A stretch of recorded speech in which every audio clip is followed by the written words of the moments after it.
봉독한 말씀 중심에서 아브라함의 신앙과 내 신앙, 이런 제목으로 하나님 말씀 전합니다.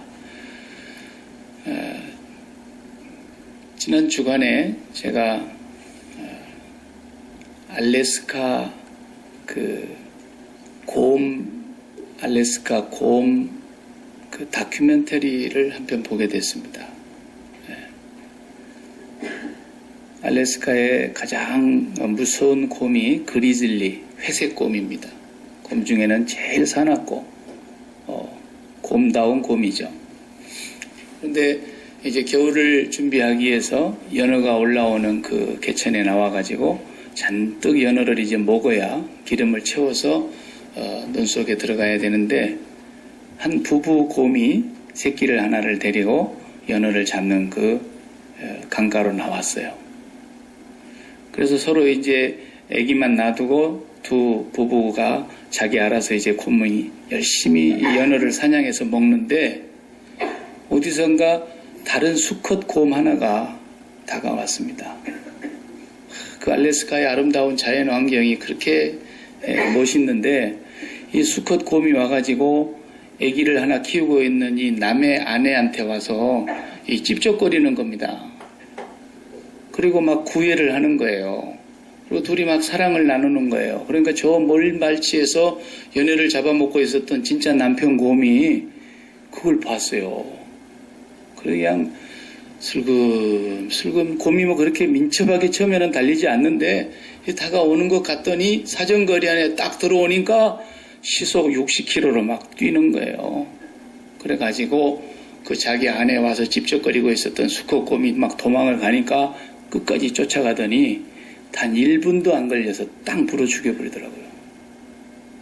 숨통을 콱 물고 한번 흔드니까 두 번 뭐 일어나지도 않고 딱 죽어버리는 거예요. 여기서 가까이서 이렇게 찍고 있는 그 촬영하는 모든 다큐멘터리 찍는 사람들도 자기들도 이렇게 곰 앞에서 이런 모습은 처음 봤다는 거예요.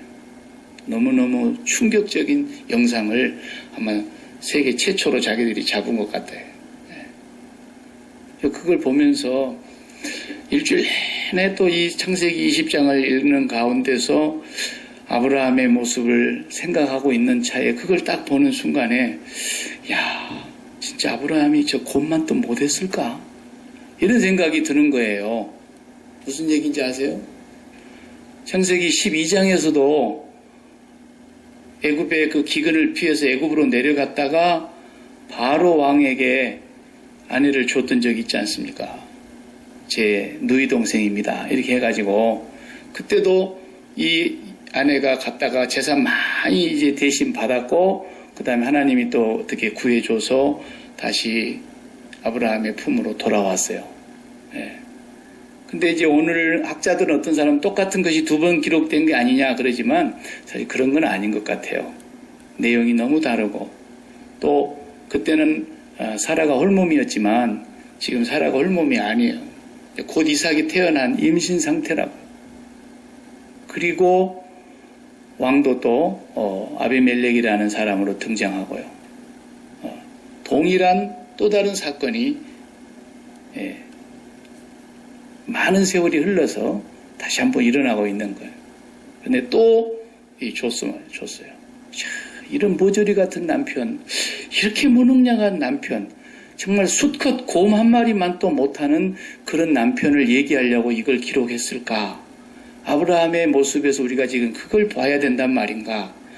많이 묵상하고 이렇게 기도하고 고민하고 하나님 앞에서 이러는 가운데 그 다큐멘터리를 볼 때 그 생각이 또 나더라고요. 그런데 아브라함의 신앙을 우리가 지금 12장부터서 봐오고 있는데, 아브라함의 신앙의 모습은 우리의 신앙의 원형이요 모형이에요. 그래서 그분을 믿음의 조상이라 그러는 거예요. 처음부터 믿음의 조상으로 하나님이 불러서 택하고 지금 가고 있는 거죠. 그러니까 아브라함의 믿음의 삶, 그것은 우리에게도 연장선상에서 동일해야 합니다. 시대는 달라도 내용은 같아야 합니다. 믿음의 태도도 같아야 합니다. 그러니까 믿음의 조상의 모습으로 우리에게 귀감이 되고 있는 그분이 우리는 그분을 아브라함의 자손이라고 우리가 믿음 안에서 고백하고 있는 사람들인데, 아브라함의 믿음이 내 믿음이 아니라면 둘 중에 한 분이 잘못된 거죠. 연장선상에 있는 거예요. 다만 우리는 그 믿음의 조상이 멀리서 예수 그리스도를 바라보고 즐거워하며 예수 그리스도를 따라갔던 사람이라고 예수님이 그렇게 증거해 주셨어요. 요한복음 8장에 보면. 그러면 우리는 예수 그리스도 이후의 사람으로서 예수 그리스도 안에서 아브라함이 걸어간 그 믿음의 삶을 이제는 예수 그리스도를 통하여 가고 있는 거예요. 그렇기 때문에 아브라함이 살았던 삶이 이렇게 모조리 같고 무능력하고 아무것도 못하는, 세상에 곰도 자기 자식을 지키려고 그러고 아내를 지키려고 그러고 하다못해 저 봄날에 나온 캐네디언 구스 같은 오리들도 옆에 병아리 데리고 이렇게 가봐요. 우리를 막 달려들잖아요. 이겨보겠다고. 펭귄도 그러고요. 닭도 그래요. 닭도 병아리를 몰고 나오면. 그런데 어떻게 자기 자식을 몸속에 담고 있는 아내를, 홀몸도 아닌 이 아내를 그렇게 그냥 갖다 줘버릴까? 아브라함이 정말 너무너무 못된 사람이다. 이런 얘기는 결코 아닐 것이라고 하는 확신이 들었어요. 물론 우리가 다 부족한 자들이요, 죄 많은 자들이요, 도저히 우리에는 의의가 없기 때문에 이런 못된 인간을 하나님이 은혜로 거저 구원해 주신 건 사실이죠. 그러나 아브라함의 이 사건은 아브라함의 그런 형편없는 모습을 보여주려고 기록한 본문이라고 하는 것은 동의하기가 어렵습니다. 왜냐하면 우리가 여기 본문만 보고 있는 게 아니라 지금 12장에서부터 쭉 보고 있는 이 과정 속에서 아브라함은 예수님께서 소개한 내용을 보면은 대답하여 가로되 우리 아버지는 아브라함이라 하니 예수께서 가라사대 너희가 아브라함의 자손이면 아브라함의 행세를 할 것이거늘 너희 조상 아브라함은 나의 때 볼 것을 즐거워하다가 보고 기뻐하였느니라 그랬어요. 유대인들 바리새인들이 자기들이 아브라함의 자손이라 그러니까 예수님이 그래? 너희가 아브라함의 후손이면 아브라함의 행세를 좀 해라. 닮은 데가 하나도 없다는 거예요. 아브라함은 나를 보고 얼마나 기뻐했는지 아느냐. 네가 50살도 안 돼 보이는데 아브라함을 봤냐? 그러니까 아브라함이 나기 전부터 내가 있었거든. 그들은 무슨 말인지 모르니까 예수님을 성전에서 돌로 쳐서 죽이려고 했죠. 예수님이 그때 성전을 빠져나가지 않으셨으면 아마 돌에 맞았을 거예요. 그러니까 아브라함은 예수님을 바라보면서 믿음으로 살았던 우리의 믿음의 조상이라고 히브리서 11장 믿음장에서 기록하고 있단 말이죠. 아브라함은 그걸 바라다보고 멀리서 바라다보고 살았던 사람이라면 우리는 예수 그리스도 안에서 또 아브라함이 걸어갔던 그 믿음의 태도와 그 자세를 원형으로 삼고 가는 사람들이라고 하는 입장에서 본다면 아브라함의 이 본문의 내용은 그의 아주 무지하고 무능력하고 정말 못난 남편의 모습을 기록한 내용이 아닙니다. 그러니까 우리 남자들이 좀 시시콜콜하다고 우습게 보지 마세요. 주님이 아브라함을 칭찬하셨다고 한다면 아브라함은 절대 용기가 없어서 그런 게 아닙니다. 예수님께서 말씀하신 그 믿음, 아브라함이 멀리서나마 바라보고 갔던 그 믿음의 모습은 예수님이 오셔서 이렇게 설명했어요. 내가 온 것은 사람이 그 아비와 딸이 그 어미와 며느리가 시어머니와 불화하게 하려 함이니 예수 믿는 집은 이렇게 되면은 잠잠할 날이 하루도 없어야 되는 거죠. 그죠? 매일 시아버지와 며느리 사이에 어머니와 딸 사이에 아들과 아버지 사이에 불화하게 하러 왔대. 불화하라. 피스메이커가 아니네요. 그러시면서 하시는 말씀이 사람의 원수가 자기 집안 식구리라. 우리가 전부 다 지금 원수끼리 마주보고 있는 겁니다. 지금 집안에 가도 원수가 그 안에 있다는 거예요. 나는 이걸 누가 가르쳐 주지 않을 때에 예수 안 믿는 아빠가 예수 믿는 딸을, 예수 믿는 아들을, 예수 믿는 아내를 막 교회 못 가도록 술 먹고 와서 두드러 패고 그런 것을 보고 야, 너그 예수 안 믿는 아빠 왼수다 왼수. 난 그런 줄 알았어요. 초등학교 다닐 때는. 누가 이걸 가르쳐 주지를 않는 거예요. 네. 사람의 원수가 자기 집안 식구리라. 아비나 어미를 나보다 더 사랑하는 자는 내게 합당치 아니하고 아들이나 딸을 나보다 더 사랑하는 자도 내게 합당치 아니하고 또 자기 십자가를 지고 나를 좇지 않는 자도 내게 합당치 아니하니라. 아무도 이런 사람은 예수님 따라가는 사람이 아니라 그런 뜻이에요. 부드럽게 얘기하니까 그런 것이지. 아무도 나를 따라오는 것이 아니다 지금. 이렇게 되지 않으면 무릇 내게 오는 자가 자기 부모와 처자와 형제와 자매와 및 자기 목숨까지 미워하지 아니하면 능히 나의 제자가 되지 못하고 누구든지 자기 십자가를 지고 나를 좇지 않는 자도 능히 나의 제자가 되지 못하리라. 예수님의 말씀은 우리가 그냥 한 자리 건너뛰고 들을 수 있는 그런 아날로그 말씀이 아닙니다. 12시경에 만나요. 그럼 12시 10분에 가도 되고 12시 10분 전에 가도 되고 그런 얘기가 아니란 말이에요. 예수님의 말씀은 1.1핵도 틀림이 없어요. 그래서 아브라함의 믿음이 우리의 믿음의 원형이라면 주님이 설명하신 이 믿음이 아브라함의 믿음이었다는 거예요. 아브라함은 멀리서 그 주님을 바라보면서 살았던 사람이라고 성경이 증거하고 있어요. 사도행전 7장을 우리가 이제 수요일 밤에 계속 보고 있는데 이번에 7장을 볼 차례가 왔어요. 사도행전 7장 전체의 한 장은 스데반 집사님이 설교를 마치고 순교를 하는 장면이에요. 놀랍게도 사도행전의 그 7장 한 장이 2000년 그리스도의 역사를 다 설명하고 있는 내용이에요. 스데반 집사님이 성령이 충만해서 창세기부터 설명을 해 나가는데요. 얼마나 명설교를 하는지 몰라요. 그런 설교 한 편만 하고 죽어도 여한이 없는데 정말 스데반은 한 편 딱 하고 돌아가셨어요. 거기서 이제 제가 수요일 밤에 그걸 전부 설명을 해드리겠지만 거기에 첫 번째 2절에 보면 7장 2절에 이런 말씀했어요. 스데반이 가로되 여러분 부형들이여 들으소서. 우리 조상 아브라함이 하란에 있기 전 메소포타미아에 있을 때 갈대아 우르를 말하는 거죠. 메소포타미아에 있을 때 영광의 하나님이 그에게 보여 가라사대 내 고향 친척을 떠나 내가 내게 보일 땅으로 가라 하시니. 그래서 출발했다는 얘기로 시작을 하는 거예요. 설교를. 영광의 하나님이 갈대아 우르에서 그에게 보였다라는 거예요. 이 말이 무슨 말이냐면 영광이라는 말은 우리 말에는 좀 뱀의 이름하고 똑같습니다. 독사라는 뜻입니다. 헬라 말은 독사. 이게 영광이라는 뜻인데 영광 그것은 우리가 이렇게 조명을 받으면서 무대에 올라가 있는 사람이 이제 상을 받게 될 때에 맨 마지막에 대상을 받을 사람을 나중에 설명하죠. 그리고 그 사람이 무대에 올라가면 모든 관중 속에 있는 조명은 희미해지고 무대에 올라선 그 마지막 대상을 받은 사람에게만 조명이 쫙 비춥니다. 그리고 모든 그 보는 청중과 그걸 관람하는 사람들은 다 그 대상자에게 영광을 돌리는 거예요.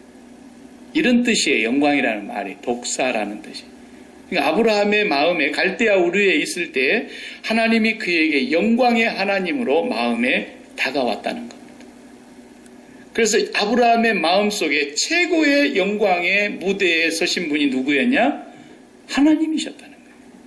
하나님이 자기 마음의 무대에서 오직 대상을 받은 주연 배우처럼 영광을 받으시고 하나님이 최고의 관심사였고 하나님이 최고의 자기의 큰 1등 가는 분이었다라는 뜻입니다.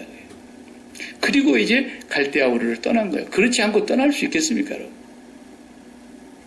조상적부터 내려와서 살아가는 그 고향 땅에 자리를 잡고 어느 정도 터를 잡고 완전히 거기서 이제 살 수 있는 사람인데 그 떠난다는 게 쉽지 않습니다. 전혀 알지 못하는 미지의 땅이고 약속이 된 땅이지만 아직 어디로 가라고 말씀하지도 않는데 그는 떠났습니다. 떠날 수 있었던 그것은 오직 한 가지. 자기 마음의 무대에 하나님이 최고의 영광이었기 때문에 자기를 만나주시고 찾아와 주신 그분을 마음에 모시고 떠났다. 그리고 아브라함은 12장부터 우리가 지금까지 봤지만 그 관심사가 정말이에요. 하나님 한 분이 관심사였다는 것을 보여주고 있어요. 오늘 본문을 보면은 분명히 자기 아내를 거기다가 갖다 들여 보내는데 잘못한 사람은 아브라함처럼 보여요, 분명히. 그리고 하나님이 나타나셔가지고 그날 밤에 아비멜렉에게 경고를 내리는데 아비멜렉이 사시나무 떨듯이 떨면서 하나님 당신이 의로우신 분이라면 의로운 사람을 잃어도 되는 겁니까? 나는 잘못이 없습니다. 그 사람이 분명히 자기 누이 동생이라 그랬고 자기도 나보고 우리 오라버니라 그랬고 나는 그 자기 오빠 되는 사람에게 많은 재산을 다 준 사람입니다. 내가 뭔 잘못이 있습니까? 그러니까 하나님도 그래 네가 잘못 없는 줄 알기 때문에 지금 여기서 멈추라고 내가 하는 얘기야. 만약에 내 말을 듣고 멈추면 네도 살지만 네가 멈추지 않으면 네 집안은 멸문지화를 당할 것이다. 그 말을 듣고 내보내줬단 말이죠. 빈손으로 내보낸 게 아니었잖아요. 은 500세겔을 보냈다고 하면 당대의 그 은 500세겔은 노예 한 사람이 20세겔이에요. 노예 값이. 그런데 500세겔이면은 대단한 노예를 구할 수 있는 그만큼의 돈을 들여서 보낸 거. 많은 재산. 애굽에 갔을 때도 그랬어요. 바로 왕에서 창세기 12장에서도 그렇게 똑같이 얻었어요. 참 이 여자는 나갔다만 들어오면 꿀벌이 그냥 꽃가루 묻혀오듯이 막 해가지고 오는 거예요. 남자가 시원찮아가지고 팔불출이 돼가지고 칠칠맞게 무능력하게 모조리 같아서 그런 것이 아니었어요. 아브라함의 삶을 우리가 지금까지 보았지만 부름을 받고 떠난 것은 영광의 하나님이 아니었으면 못 떠나요.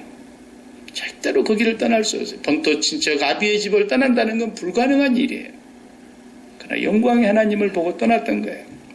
또 보면은 이 사람이 지금까지도 앞으로도 그렇지만 아들 달라고 기도한 적이 없어요. 성경의 기록으로 봐서는 없어요. 제발 아들을 주십시오. 아들을 그래 안 했어요. 하나님이 와서 데려준다고 그러는데도 엘리에셀이면 조카옵니다. 이랬다고요. 그래도 아니라니까 내가 네 아내에게서 분명히 줄 거야 그랬는데도 나중에 또 이스마엘이라는 아들을 서자를 하나 얻었지만은 하나님이 오셔서 주신다 그러니까 이스마엘이면 조카옵니다. 그랬지. 빨리 주십시오. 그런 적도 없어요. 자식을 요구한 것도 아니에요. 보면은 조카 롯하고 분가할 때 우리가 이미 보아왔지만 자하면 내가 우하고 네가 우하면 나는 자한다. 땅 한 평을 가지지 않았어요. 스데반 설교의 내용에 보면 그랬어요. 그렇게 내가 내게 보일 땅으로 가라 하고 갔는데 아브라함에게 발붙일 땅 한 평도 주지 아니하셨다 그랬어요. 사도행전에 보면 아브라함은 정말 발붙일 땅 한 평을 자기 이름으로 갖지 않고 꼭 가진 건 하나뿐이에요. 장례식장에서 쓸 땅에 묻을 무덤자리만은 자기 이름으로 샀어요. 그리고 자기 부동산은 없어요. 조카에게도 다 양보했어요. 전쟁에 나와가지고 조카가 붙들려갔다는 얘기에 쫓아가서 다 다시 되찾아왔지만 소돔 왕이 네 다 가져라 사람만 돌려주라 그랬는데도 나는 시로라기 하나도 갖지 않겠다. 네가 내가 아브라함을 부자로 만들어준 사람이야. 그런 말 난 듣기 싫다. 하나도 안 가져왔어요. 나중에 후반부에 나오겠지만 이제 이삭을 마지막 바치라 그러는데도 이삭 갖다가 모리아산에서 아주 바칠 작정을 하고 부인하고 은혼도 않고 가는 거예요. 우리가 그런 장면을 보면서 오늘 이 본문의 왕 앞에다가 아내를 내어주는 이 장면이 지질이 더 못나서 그런 게 아니에요. 그렇게 못난 사람 같으면 수컷 고만 마리도 그런 정도도 안 돼서 그런 게 아니에요. 그러려면 조카를 왜 구하러 갑니까? 그때는 연합군이었는데 엄청난 군대를 318명을 데리고 뭐 해보겠다고 쫓아가는 겁니까? 조카를 그렇게 구할 수 있는 능력과 권세와 용기가 있었다 하면 몸이 홀몸이 아닌 아내를 왜 내버려 둡니까? 아브라함은 여기서 우리에게 뭘 말해주고 있는 성경의 기자는 아브라함의 사건을 왜 이렇게 기록했을까? 이것이 바로 예수님이 말씀하신 그 믿음의 내용이 아브라함의 믿음이었고 그 믿음의 원형이 오늘 우리에게도 있어야 된다는 걸 말하는 겁니다. 물은 내게 오는 자가 자기 부모와 처자와 형제와 자매와 및 자기 목숨까지 미워하지 아니하면 능히 나의 제자가 되지 못하고 누구든지 자기 십자가를 지고 나를 좇지 않는 자도 능히 나의 제자가 되지 못하리라. 이 말씀에 입각해서 볼 때 아브라함은 이 말씀대로 산 사람이에요. 예수 그리스도 이전에도 그리스도를 바라다 보며 영광의 하나님만을 그 마음의 무대의 1등으로 삼고 나머지는 다 그 마음에서 밀려난 거예요. 그래서 아브라함이 내버린 것 같은데 하나님이 다 돌려주세요. 다시 영생을 얻되 100배나 받을 것이라고 하신 말씀대로 꼭 애들이 부메랑 쫙 던지면 날아갔다가 다시 제 손으로 돌아오는 것처럼 아브라함이 다 버린 것 같은데 하나님이 필요한 건 다 다시 돌려주십니다. 100배, 1000배, 10,000배로 돌려주십니다. 그게 뭡니까? 그렇기 때문에 오늘 우리가 이 세상을 살면서 내가 정말 진짜로 하나님을 믿고 버려도요. 하나님이 다시 안 되돌려주시면 이건 버리라는 거였구나. 그러면 맞는 거예요. 정말로 내가 내 손에서 칼로 잘라버리듯이 버렸는데도 십자가에다 못을 박아버렸는데도 내가 더 이상 그 마음의 내 무대에서 그것을 치워버렸는데도 하나님이 다시 되돌려 주시면 하나님이 주신 것을 우리가 받는 거예요. 그러나 우리의 마음의 무대에서는 여전히 하나님만 계시는 것이지 하나님이 돌려주셨다고 해서 그것이 내 무대의 영광이 될 수는 없어요. 예수 믿는 사람이 그렇게 살아야 된다는 거예요. 우리가 맡깁니다, 위탁합니다 그런 말을 많이 하는데 기독교인들이 제일 많이 쓰면서 가장 오해하는 말이 위탁이에요. 위탁이라고 하는 것은 소유가 내 것인데 내 능력과 내 전문적인 실력으로는 부족하니까 내가 당신에게 위탁해서 이 돈을 펀드레이징 하는 데다가 뮤추얼 펀드에다 맡겨서 잘 해서 이걸 좀 늘려주시고 나한테 좀 한몫 잡게 해주시기 바랍니다. 이것은 내 돈을 내가 경영하는 마인드를 갖고 있는 방식이에요. 이건 위탁입니다. 성경에서 말하는 위탁은 그런 뜻이 아닙니다. 내가 주인이 아닙니다. 내가 뭘 할 수 있겠습니까? 원주인에게 돌려드립니다. 그런 뜻입니다. 그분이 돌려받아서 그분이 계획하시고 선하신 뜻을 이루어 나가시겠다는 것에 내가 그 주인에게 모든 것을 다 돌려드리는 것을 성경은 위탁이라고 그럽니다. 너와 내가 아니면 누가 지키랴 이런 노래가 있어요. 우리 옛날 군대 가면 그런 노래 불렀어요. 그래서 조국을 지키는 우리라고. 물론 군인이 한 명도 없으면 안 되죠. 지켜야죠, 당연히. 그러나 우리 대한민국의 조국을, 우리가 사는 이 미국을 절대로 군인이 지키는 게 아닙니다. 하나님이 지키신다는 걸 우리가 믿어야 합니다. 여호와께서 집을 세우지 아니하시면 아무리 그 가정을, 그 집을 완전하게 세워보려고 해도 세우는 자의 수고가 헛되다 그랬습니다. 여호와께서 이 성을 지키지 아니하시면 아무리 보초수는 파수꾼이 깨어서 경성하더라도 허사라 그랬습니다. 8천억이라고 되는 엄청난 돈을 들여가지고 공중에 비행기를 띄워놨습니다. 그리고 땅에도 레이더를 설치해놨습니다. 저 하늘 구름 위에는 위성을 보내놨습니다. 그런데 우리 교회 이번에 집회할 때 쓴 그 칠판만큼밖에 안 되는 북한 무인 비행기가 청와대에 와서 사진 찍어가고 군부대 시설 다 찍어가고 우리나라를 그냥 완전히 손금 보듯이 다 회집고 돌아다니는데도 몇 대가 왔다 갔는지도 모릅니다. 지금. 그저 혹시라도 이것이 내 실수라 이래가지고 옷 벗을까 봐서 그냥 말 바꾸기나 하고 그냥 벌벌벌벌 떨고 있고 다 옷 벗을까 봐서 두려워하지 누구 하나가 이걸 제대로 말하는 용기 있는 사람이 없잖아요.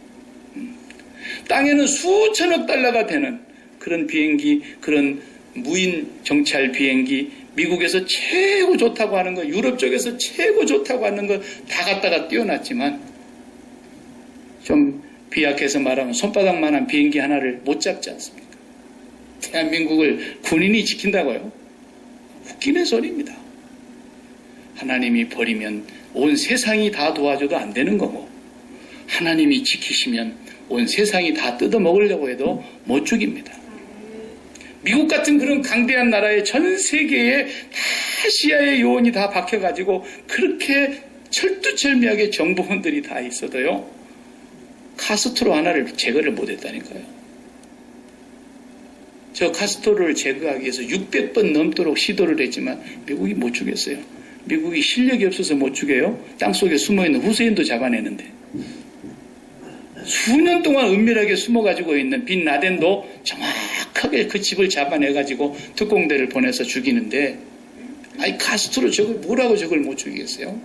하나님이 참새 한 마리라도 안 돼. 그러면 안 되는 거예요. 우리가 우리의 재산을 지킬 수 있을 것 같습니까? 우리가 날마다 운동 열심히 물론 해야 되지만, 좋은 건강식품 먹어야 되지만, 우리 건강이 우리 것입니까? 우리 자녀가 우리 자녀입니까? 우리 사업이 우리 사업입니까? 우리가 지킬 수 있는 건 아무것도 없습니다. 우리가 그래서 마음으로 지켜야 될 건 오직 한 분인 거죠. 영광의 그분, 영광의 하나님을 내 마음의 무대에 최고의 자리에 세워놓고 그분에게 내 마음을 다 드리고, 나머지는 그분 앞에서 다 십자가에 못 박아도 그분이 주실 것이면 다시 주시고, 다시 되돌려 주시고, 더 많이 주시고, 그러는 분이세요, 우리 아버지가. 네. 하나님 안 주시는 것은 욕심 부릴 필요도 없는 거고, 필요 없으니까 안 주시는 거죠. 우리 아버지가 악한 아버지만 못하겠습니까? 너희가 악할지라도 자식에게 좋은 걸 줄 줄 알지 않느냐? 하물며 너희 하늘 아버지께서 독생자까지 주신 그 아버지께서 뭐를 아까워하겠느냐? 그렇다면 그 영광의 하나님만 내 마음의 무대에서 항상 살아계시고 그분에게만 내 마음을 드린다고 한다면 우리가 뭘 따로 애쓸 필요가 있겠느냐? 아브라함은 그렇게 살았던 사람이라는 거죠. 아내를 자기가 지킬 수 없기 때문에. 그래서 아비멜렉이 와가지고 막 이제 화내잖아요. 우리 식으로 말하자면 너 나한테 이럴 수 있냐?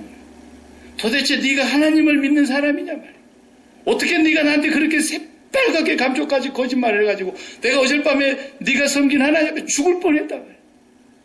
근데 아브라함이 책망을 받아야 되는데 하나님은 한 번도 책망을 안 해요. 야, 네가 그러고도 믿음의 조상이냐? 내가 좀 사람을 잘못 본 것 같다. 하나님이 아브라함을 책망해야 되는데 도리어 아브라함은 계속 칭찬하는 거예요. 너 아브라함이 너에게 와서 기도하지 않으면 너는 죽어. 아브라함은 나의 선지자야. 하나님이 도리어 그렇게 말씀하십니다. 아비멜렉이 잘못된 것이 없는데. 그리고 도리어 더 많은 재물로 아브라함에게 하나님께서 갖게 해주시는 것입니다. 이것이 바로 하나님을 진정으로 믿고 하나님을 주인으로 삼고 하나님 앞에 나의 삶 전 존재를 다 드리면서 살아가는 사람들은 이렇게 세상을 여유를 갖고 살 수 있는 거예요. 네. 저는 우리 아내를 제가 못 지킵니다. 절대로. 네. 며칠 전에도 막 아파가지고 막 내가 이러다 또 장가 가야 될 일이 생기나 이렇게 막 그럴 정도로 아픈 거예요. 네. 밥도 못 해주고. 근데 아무것도 할 수 없더라고요. 할 수 있는 게 뭐예요? 아버지 왜 그런데요? 나도 모르겠어요. 네. 근데 이놈아 네가 무슨 그런 쓸데없는 생각을 하냐. 2번 간다니. 그러니까 아니, 갈 일이 없은 것 같다. 그 다시 멀쩡해졌단 말이죠. 네. 우리가 모든 삶에서 그렇게 살아야 되는 겁니다. 아무리 내가 쌓아놓은들 그것이 나의 생명을 연장할 수 있고 지킬 수 있겠습니까?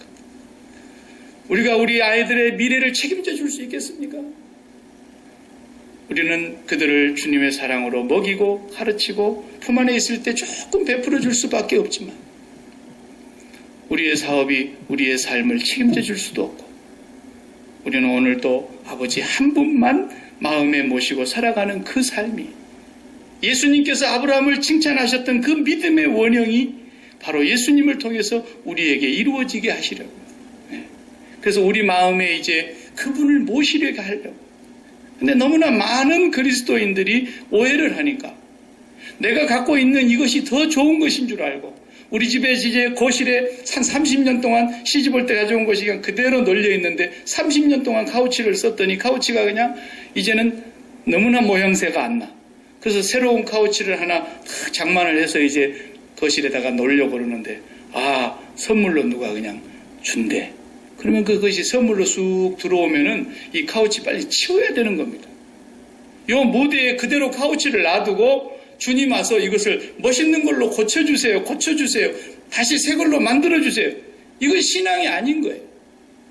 우리가 갖고 있는 마음의 소원과 계획을 하나님이 오셔서 빨리 해주세요. 이건 경영하는 사람의 마인드라니까요. 자기가 자기 인생을 경영하는 사람이에요. 아니라니까 그 무대에서 싹 다 치워버려. 내가 너에게 선물로 들어갈게. 그 말이에요. 예수 그리스도께서 우리에게 이렇게 선물로 찾아오셔서 네 마음속에 지금까지 갖고 있었던 모든 것을 다 십자가에 나와 함께 죽자. 그리고 내가 너 안에 들어가면 너는 이제 하나님을 갖게 되는 거야. 이것이 기독교예요.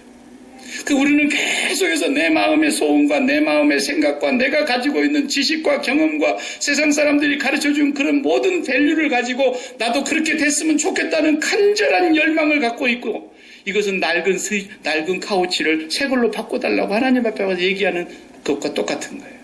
아니에요. 정말로 그리스도와 함께 십자가에서 칼로 자르듯이 함께 죽어봐요. 그러면 하나님이 여러분 안에 온전히 들어오셔서 영광의 하나님이 여러분의 삶을 인도해 가시는 것입니다. 여러분이 필요 없다고 발로 걷어차도 아내라도 내어줄지라도 하나님은 그를 지키실 것입니다. 다시 돌려줄 것입니다. 이것이 하나님께서 오늘 우리에게 약속하신 언약이며 아브라함의 신앙이며 그 연장선상에 있는 내 신앙이 되어야 되는 것입니다. 기도하십시오.